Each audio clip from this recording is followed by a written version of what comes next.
لو انت عايز تكون صانع محتوى وكل ما تفتح الكاميرا يحصل معاك الموقف ده فلو عمر حصل معاك الموقف ده، فانا كان بيحصل معايا وفضلت بحاول سنة اعمل اول فيديو ليا على اليوتيوب، تمام، لحد ما احترفت حاجة واحدة بس، واحدة.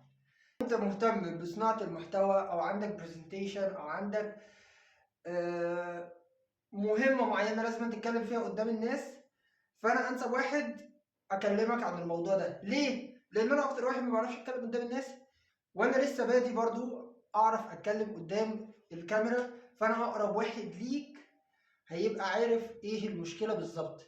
مش هبقى حليتها من سنين فهبقى مش فاكر شوية تفاصيل او كده. بحاول اقدم على قد ما اقدر حاجات ممكن تفيد الواحد كالخطوة اللي قبل ما يبدأ يتعلم فيها اي حاجه. انا مش هعلمك برزنتيشن سكيلز خالص، انا هعلمك حاجه واحده بس تقدر تبدا بيها، وهي انعدام التنمر. ما هو انعدام التنمر؟ يعني ان انت ما تبقاش بتتريق على اي حاجه عشان هي مختلفه، ما يبقاش معيارك ان ده مختلف وده حاجه فاميليار شويه معاك. لا،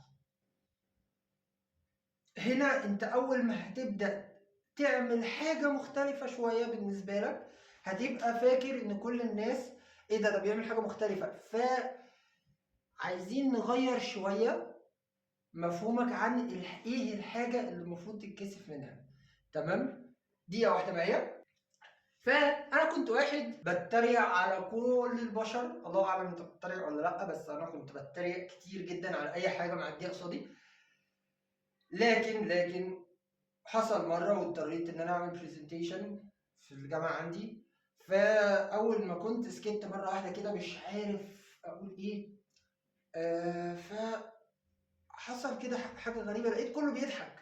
فمن ساعتها بدأت ألتفت لموضوع إن لو الواحد غلط طب ما عادي، طالما بالذات لو غلط من غير قصد.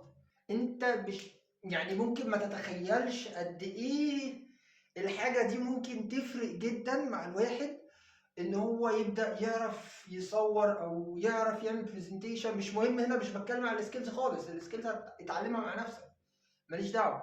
لكن انا عايز اوصل نقطه مختلفه، نقطه انا ما شفتهاش خالص على اليوتيوب وانا بحاول اتعلم.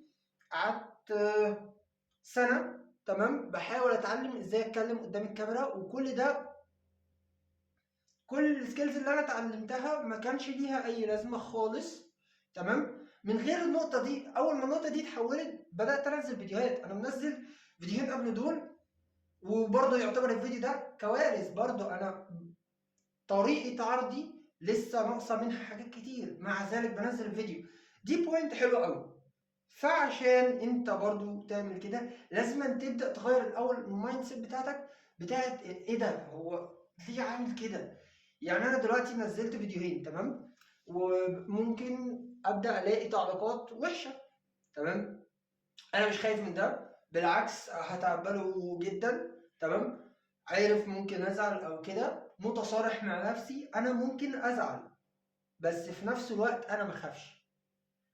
تمام، بس اللي خلاني اتقبل الحته دي ان انا ما بقاش الشخص اللي بيهاجم لو انا الشخص اللي واقف دلوقتي قدام الكاميرا. انت ما شفتش اول فيديوهين ليا، ده مبدئيا. حرفيا انت ممكن تتريق عليهم تمام، بس لو غيرت العقليه اللي ممكن تبقى عند اغلبيتنا عادي جدا لاجل المجتمع مش لاجل حاجه. انت بنفسك لو انت لقيت ان انت عايز تقدم حاجه برزنتيشن، تصنع محتوى، تعمل اي حاجه، انا هقدم حاجات تنفعك انت بجد كواحد بتتعلم اي حاجه. تمام، لان انا بقالي 3 سنين بتعلم اي حاجه، غلطت حاجات كتير قوي ما لقيتهاش على اليوتيوب، فانا هحاول اقدمها لك. تمام، فبس نفعني انفعك، علاقه متبادله بس.